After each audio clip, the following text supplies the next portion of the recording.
Welcome to Adishri Publication. So, in our today's EVS class, we are going to see your chapter number 2, and the name of your chapter number 2 is Essential Services. Okay. So, what topic we are going to discuss in our chapter number 2? In concept overview, let's see essential services. Okay. The dignity of labor, social reformers, role of our government. Okay. And apart from concept overview, we are also going to see some curricular goals in this chapter, like recognize various essential services and their importance in daily life. Okay. Understand the role of service providers in maintaining community well-being. Then develop awareness about safety and responsibility related to essential services. Okay. So all this topic we are going to discuss in our chapter number 2. Okay. So come with me and let's see the chapter. Many people in our society look down upon those who do small jobs like sweeping, cleaning, washing, collecting garbage, etc. People doing this kind of jobs are not treating well. देखिए हमारी society में बहुत से ऐसे लोग हैं जो उन लोगों का देखभाल करते हैं जो बहुत छोटे छोटे जॉब करते हैं, जैसे जो स्वीपिंग का जॉब करते हैं, जो क्लीनिंग का, वॉशिंग का, क्लोथिंग का काम करते हैं, ठीक है, या गार्बेज कलेक्टर होते हैं. आपको पता है हमारी सोसाइटी में ना ऐसे लोगों को बहुत गंदे नजर से देखा जाता है, लेकिन आप जानते हो बच्चों, हमारी सोसाइटी के जो सबसे बेस्ट इंसान होते हैं वो यही लोग होते हैं, क्योंकि अगर स्वीपर ना हो तो हमारा पूरा गली मोहल्ला सब गंदा रहेगा, ठीक है. क्लीनिंग वॉशिंग वाले ना हो तो हमारे कपड़े गंदे रहेंगे, और अगर हमारा कोई कूड़ा ना उठाए तो क्या होगा, हमारे कूड़े क्या करेंगे, ऐसे ही रखे रहेंगे और हमें बीमार करते रहेंगे, ठीक है. लेकिन हमारी सोसाइटी में बहुत से ऐसे लोग हैं जो इन लोग को बहुत परेशान करते हैं, जो इनकी बहुत क्या करते हैं, इनको बहुत इंसल्ट करते हैं, ठीक है. चलिए, we must remember that all individuals and all kind of work have equal dignity attached to it. Okay, any person cannot be disrespected because of his her work. All type of work have their importance in our life. ठीक है, इसीलिए बच्चों हम सब लोगों को ये याद रखना चाहिए कि सबका काम बहुत इंपॉर्टेंट है. वो कोई दूसरा काम करे इसका मतलब ये नहीं कि हमें लाइसेंस मिल गया है कि हम उसकी इंसल्ट करेंगे, ये चीज आपको कभी नहीं करना है, ठीक है. आप सबके काम के रिस्पेक्ट करेंगे, ठीक है. Now essential services. ओके, हम लोग अब एसेंशियल सर्विसेज के बारे में देखते हैं, यानी वो सर्विसेज जिसके बिना हमारी लाइफ चल ही नहीं सकती है, ठीक है. The services that we need every day are called essential services. तो एसेंशियल सर्विसेज क्या होती है, वो सर्विसेज जो हमें हर दिन चाहिए, ठीक है. जैसे कि आप एग्जांपल देख सकते हो, washerman who washes clothes, a garbage collector who collects garbage from each house, a milkman who delivers milk, a newspaper vendor who delivers newspaper every morning, a maid who does the cleaning job of the house. We all need the help of different people to lead a comfortable life. तो कौन कौन से हमारे daily helpers होते हैं, जैसे दूध वाला हमारे घर पे दूध देके जाता है, न्यूज़पेपर वाला न्यूज़पेपर देके जाता है, गार्बेज कलेक्टर हम सबके घरों से डेली गार्बेज उठाता है, ठीक है. साथ ही साथ सुबह सुबह हमारे घर में मेड आती है हमारा काम करने के लिए, ठीक है. तो देखा आपने, ये सारे लोग हैं जो हम लोग को एक कंफर्टेबल लाइफ स्पेंड करने में क्या करती है, हमारी हेल्प करती हैं, ठीक है.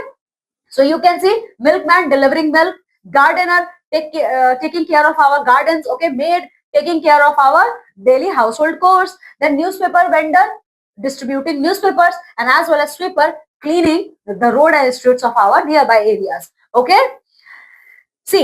अब इसके अलावा बच्चों ये देखिए, जो स्वीपर होते हैं, कॉबलर हैं, जैसे स्वीपर है, कॉबलर है, गार्बेज कलेक्टर है, मेड सर्वेंट है, इन सब लोगों को ना हमें बहुत रिस्पेक्ट देनी चाहिए. अब एक बात सोचिए, अगर ये लोग ना हो, ठीक है, एक बात ये सोचिए, अगर हमारा स्ट्रीट गंदा है तो क्यों गंदा, क्योंकि स्वीपर नहीं है. तो समझ रहे हो, अगर स्वीपर लोग नहीं होंगे तो हमारा रोड ही गंदा रहेगा, ठीक है. अगर कोई गार्बेज कलेक्टर ना आए तो कूड़ा ऐसे ही फेंका रहेगा, ठीक है. साथ ही साथ ये चीज आप याद रखिए, कोई भी जॉब बच्चों अच्छा या बुरा नहीं होता, सारा काम इक्वली आपको ट्रीट करना है, ठीक है. कोई भी काम अच्छा या बुरा नहीं है बच्चों, ये आपकी सोच बनाती है कि ये अच्छा है ये बुरा है, ठीक है. इसीलिए बच्चों आप लोगों को अपने दिमाग में इस कॉन्सेप्ट को अच्छे से बैठाइए, कोई भी काम ऊंचा नीचा नहीं होता है, सबका काम इक्वली बराबर है. जो काम मैं कर रही हूँ वो भी काम उतना ही इंपॉर्टेंट है जितना एक गार्बेज कलेक्टर गार्बेज उठाने का काम करता है या करती है, ठीक है. तो सबका काम सबके लिए इंपॉर्टेंट है. So it is mandatory, we should respect each and every job, ठीक है. चलिए, अब इसके अलावा बच्चों देखिए, हम लोग डिपेंड करते हैं। देखिए हम सब लोग एक दूसरे के ऊपर डिपेंडेंट है। क्या मैं अपने घर का कूड़ा खुद फेंक सकती हूँ? क्या मैं अपने घर का सारा काम कर सकती हूँ? ठीक है, अगर मैं जॉब भी कर रही हूँ तो नहीं कर सकती ना, मुझे लोगों की जरूरत पड़ेगी। तो इसीलिए बच्चों, we all human beings are dependent on each other. ठीक है, हम में से कोई भी सारा काम खुद से नहीं कर सकता है। ये सारे लोग क्या करते हैं, अलग अलग तरीके का काम करते हैं। तो जो ये लोग सारा काम अलग अलग तरीके से करते हैं ना, इसी को कहा जाता है डिविजन ऑफ लेबर। ठीक है, so now we are going to see the next topic of our chapter, that is dignity of labour. सबकी अपनी इज्जत होती है। ठीक है, देखिए सबको बच्चों आप लोग इतना याद रखिएगा, सबको आप लोग रिस्पेक्ट देंगे, चाहे वो कैसा भी काम करता हो या करती हो, आप उनको रिस्पेक्ट देंगे। ठीक है, इसी को कहा जाता है डिग्निटी ऑफ लेबर। अगर आप उनको रिस्पेक्ट देंगे ना तो उन्हें भी अच्छा लगेगा। ठीक है, देखिए नेपोलियन बोनापार्ट एक बहुत ही फेमस हमारे यूरोप के थे। ठीक है, इन्होंने एक बहुत ही फेमस कोट कहा है। इन्होंने कहा था, no matter how insignificant work one is doing, the fact that he is working makes him her important. तो नेपोलियन बोनापार्ट ने कहा था, ये कोई मैटर नहीं करता कौन इंसान कौन सा काम कर रहा है, या कौन इंसान कौन सा कितना गंदा काम है कितना अच्छा काम कर रहा है, ये मैटर नहीं करता है। मैटर ये करता है कि वो काम कर रहा है या कर रही है, और यही काम करना उसको इंपॉर्टेंट बनाता है। ठीक है, we must respect all types of work. इसीलिए हम सब लोगों को हमारे सारे टाइप ऑफ काम का रिस्पेक्ट करना चाहिए। Now my dear student, we are going to say some social reformers. Social reformers कौन है? सोशल रिफॉर्मर्स वो हैं जिन्होंने हमारी सोसाइटी में कुछ बदलाव लाए हैं। सो हमारे इंडिया के कौन कौन से सोशल रिफॉर्मर्स है जो वर्ल्ड फेमस है? वो थे स्वामी विवेकानंद, स्वामी दयानंद सरस्वती, महात्मा गांधी। इन लोगों ने क्या किया था? इन लोगों ने बहुत मेहनत की, बहुत सारा काम किया कि हमारी सोसाइटी से जो एक कास्ट सिस्टम जैसी बुराई है इसे हटाया जा सके। ठीक है, इन लोगों ने ये माना था, मीन्स गांधी जी, विवेकानंद जी और दयानंद जी, इन सब लोगों का ये मानना था कि सारे लोग एक बराबर हैं। ठीक है, इसीलिए हम सब लोगों को कास्ट सिस्टम से ऊपर उठना चाहिए। कोई भी कास्ट होने से पहले, कोई भी रिलीजन होने से पहले हम लोग पहले एक ह्यूमन बीइंग हैं। ठीक है, so Gandhi ji believed in the dignity of labour. तो गांधी जी ये बिलीव करते थे कि एक लेबर की भी इज्जत होती है। Okay, so this is the picture of Mahatma Gandhi, Swami Vivekanand and Swami Dayanand. Okay, ना अब गांधी जी ने बच्चों हमेशा काम किया था।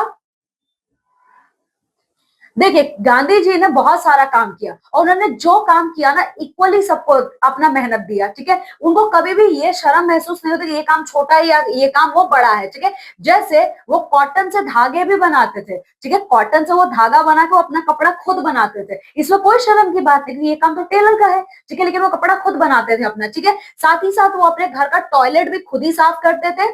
ठीक है, ताकि लोगों की सोच बदले कि जब वो अपने घर का टॉयलेट खुद साफ कर सकते तो आप क्यों नहीं कर सकते हो। ठीक है, और साथ ही साथ इन्होंने अनटचेबल्स को, जिनको छुआछूत, हमारे सोसाइटी में, इंडियन सोसाइटी में अनटचेबिलिटी बहुत ज्यादा फैली थी। ठीक है, जैसे छुआछूत, नीच जात के लोगों को, जो लोअर कास्ट हो, उनको टच नहीं करना है, या जिसको कोई प्रॉब्लम है, कोई बीमारी, उसको टच नहीं करना है, तो वो अनटचेबल कहलाते थे। ठीक है, तो गांधी जी ने अनटचेबल्स को हरिजन का नाम दिया था। हरिजन का मतलब होता है चिल्ड्रन ऑफ गॉड, मतलब ये भगवान के बच्चे हैं। ठीक है, तो देख सकते हो Gandhi ji used to spin cotton for his own clothes. Okay, now my dear students, अब बहुत सारी बातें हो गई लेबर्स की डिग्निटी, लेबर्स की इज्जत एंड ऑल, लेकिन यहाँ पे सबसे बड़ा रोल हमारी सरकार प्ले करती है। तो हमारी सरकार का, हमारे गवर्नमेंट का क्या है? देखिए रोल ऑफ आवर गवर्नमेंट क्या है। देखिए सरकार ने हम सब लोगों को, हमारी गवर्नमेंट ने सारे इंडिया के सिटीजन्स को इक्वली अपॉर्चुनिटी दी है, चाहे वो किसी भी कास्ट से बिलोंग करते हो। ठीक है, और लोग, गवर्नमेंट ऑफ इंडिया ने बहुत सारे लॉ भी बनाए हैं फंडामेंटल राइट्स के फॉर्म में। ठीक है, जिनसे इन लोगों को कोई प्रॉब्लम फेस ना करनी पड़े। इवन अगर आप अनटचेबिलिटी प्रैक्टिस करते हो, ठीक है, तो आपको सजा भी मिल सकती है। ठीक है, तो ये रोल हमारी सरकार प्ले करती है। Okay, so this is all about our chapter number 2। Now come with me, let's see the quick revision of this chapter. क्या सीखा हमने इस चैप्टर में? इस चैप्टर में बच्चों हम लोगों ने सबसे पहले ये सीखा है कि सबका काम इक्वली इंपॉर्टेंट है और इक्वली इज्जत वाला है। ठीक है, और साथ ही साथ हम सब लोगों को एसेंशियल सर्विसेज की हमारी डेली लाइफ में बहुत जरूरत पड़ती है। ठीक है, और बच्चों हमने ये भी देखा है कि हम सब लोग एक दूसरे के ऊपर डिपेंडेंट हैं। ठीक है, हम अपने घर में दूध खुद से नहीं ला सकते जो मिल्कमैन करते हैं। ठीक है, हम अपने गार्डन की साफ सफाई खुद से नहीं कर सकते, हमारे यहाँ गार्डनर काम करते हैं। ठीक है, और बहुत सारे लोग कई तरीके का काम करते हैं, इसी को कहा जाता है डिविजन ऑफ लेबर। उसके अलावा बच्चों देखिए, हम सब लोगों को सबके काम की रिस्पेक्ट करनी चाहिए, ठीक है, इसी को कहा जाता है डिग्निटी ऑफ लेबर। और बच्चों इसके अलावा हमारी सरकार ने बहुत सारे लॉ बनाए हैं क्या करने के लिए, इन अनटचेबल लोगों के राइट्स को बचाने के लिए, फंडामेंटल राइट्स के फॉर्म में, ठीक है। सो this is all about our chapter number 2. Just go thoroughly through this chapter, my dear students, and complete the self-evaluation or question answer portion of your chapter. Okay. Now I'm taking leave and going to meet with you all in our next class with a new chapter. Till then, you all have to take very good care of yourself. Bye.